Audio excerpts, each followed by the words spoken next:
morning, students. Today we will go for the learning of the Unit 4 Capital Markets. The concept name is Mutual Funds. I am Dr. K.V. Somnar, Assistant Professor, GS College of Commerce, Varta. First of all, let us know what is a mutual fund. It is a common pool of funds contributed by investors and invested in accordance to the objectives. If the investments are held in a trust of which the investors alone are the joint beneficial owners, it is also called as mutual fund. If the trustees oversee the management by investment manager, which is called as a mutual fund. And next let us go for learning what and why a mutual fund is. A mutual fund is the trust that pools the savings of a number of investors who share a common financial goal. Anybody with an investable surplus of as little as a few hundred rupees can invest in mutual funds. The money thus collected is then invested by a fund manager in different types of securities. These could range from shares to debentures to money market instruments depending upon the scheme's stated objective. It gives the market returns and not assured returns.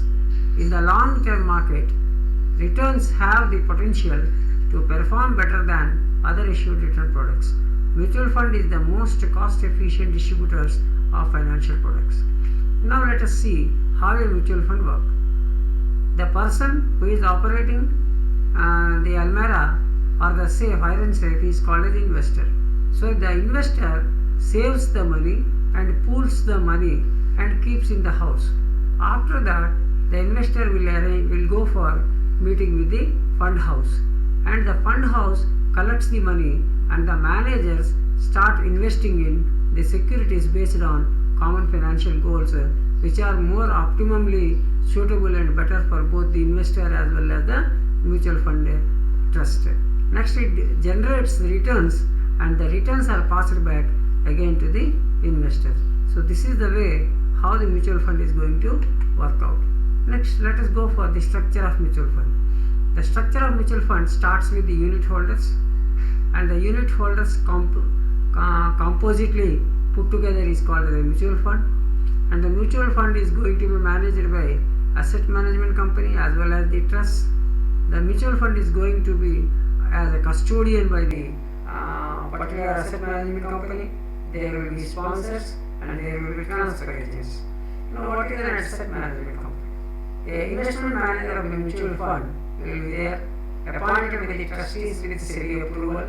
The trustees and the asset management company enter into an investment management agreement, and it required to invest the seed capital of 1% of amount raised subject to a maximum of rupees 50 lakh in all open-ended schemes. It should have a net worth of at least 50 crores at all times.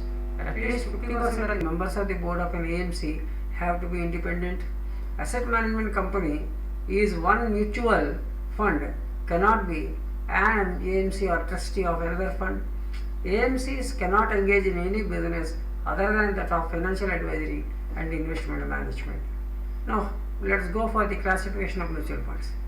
Based upon the classifications available as on today, we can categorize broadly into three classifications.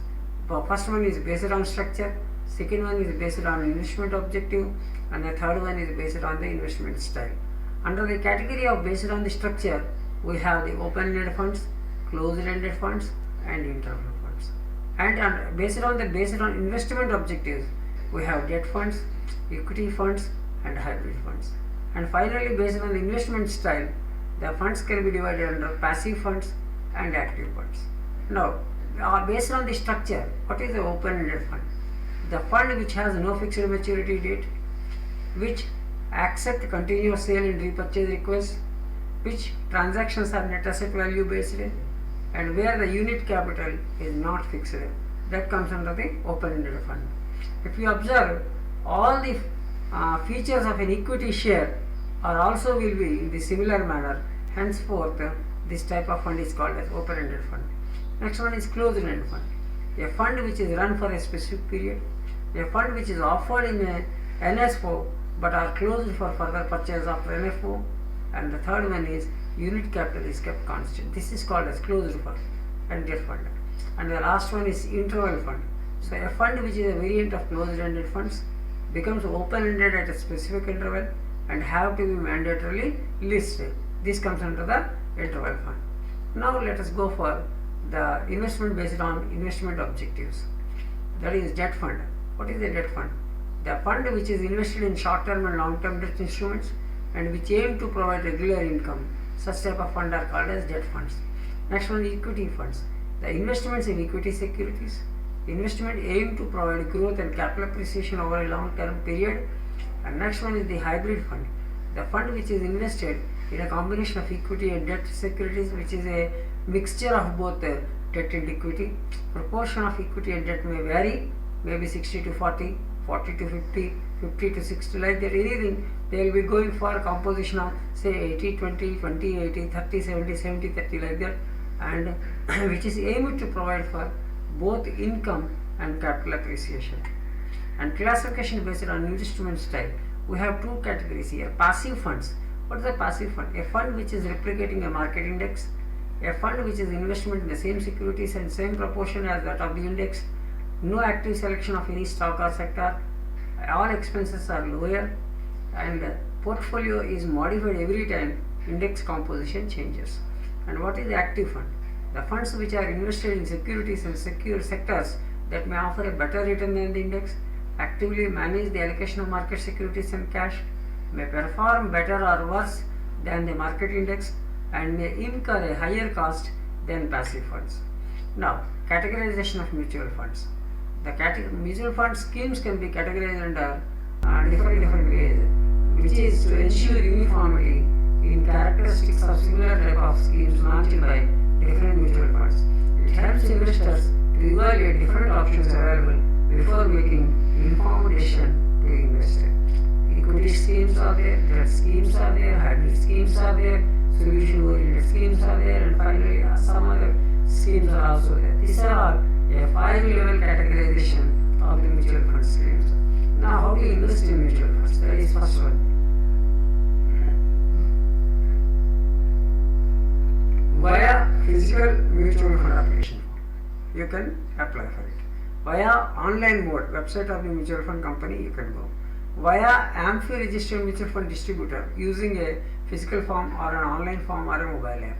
And finally, via mobile app of the mutual fund. So these are the 4 avenues which are available for the investors to go for investment in the mutual funds. ये 4 प्रकार में से कोई भी एक प्रकार से mutual fund में इन्वेस्टर इन्वेस्ट कर सकते हैं. What are the advantages of mutual funds?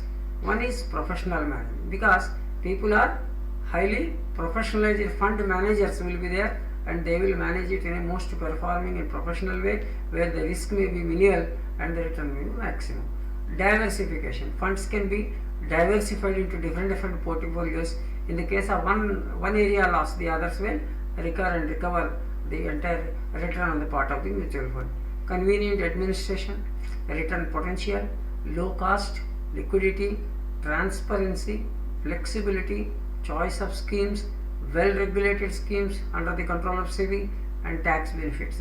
So these are all some of the advantages of the mutual funds. Next, how to check information about the mutual fund? That is offer document. First one is statement of additional information, which is called as SAI. It contains a generic and statutory information of the mutual fund, contains financial information of mutual fund, lays down rights of investors, other additional information. Next one is the scheme information document SID, which is called as SID SID, which is comprises of scheme type, open or closed end, investment objective, asset allocation, investment strategies, terms with regard to liquidity, fees and expenses, other information relating to the scheme. Next, how to buy a mutual fund. First one, as an individual, we have certain financial goals. Then we have to identify what to buy, whether to buy an equity or a debt or a combination of both debt and equity. After that, evaluate funds from various mutual fund companies which are available, either online or offline. You go for investing. Then after that, you will go for entering the contract of buying and investing the funds in the mutual fund, and in the offline you will go for financial distributors. And after that, you fill up the form, you attach relevant documents and you submit it. So in the case of financial distributors, you can approach to banks, financial specialists or advisors, brokers, individual agents, and so on and so forth. Next, the types of risks associated with mutual fund investment. Because it is an investment in the capital market, always there will be some risk, maybe higher or lower, but there is a risk. So the risk is an inherent aspect of every form of investment. For mutual fund investments, risk would include variability or period by period fluctuations in total return. The market risk. At the times, the price or yields of all the securities in a particular market rise or fall due to broad outside influences. This change in price is due to market risk. Inflation risk, sometimes referred to as loss of purchasing power. Whenever the rate of inflation exceeds the earnings on your investment, you run the risk that you shall actually be able to buy less and not more. Credit risk. In short, how stable is the company or entity to which you lend your money when you invest? How certain are you that it will be able to pay the interest you are promised or repay your principal when the investment matures? Interest rate risk. Interest rate movement in the Indian debt market can be volatile, leading to the possibility of large price movements up or down in the debt and money market securities, and thereby to possibly large movements in the net asset value. Other risks associated are investment risk, liquidity risk, changes in the government policy. This much of some categories of risks are available and which are maybe associated with the mutual fund investments. Thank you very much. I hope you have learned everything very good in a perfect manner. Try to repeat the same video for another 2 to 3 times. Then you will have a more pinpointed view of what is a mutual fund and how to invest and what are the precautions to be taken and what are the risks and how to manage the risks. That you will come to know through this particular context.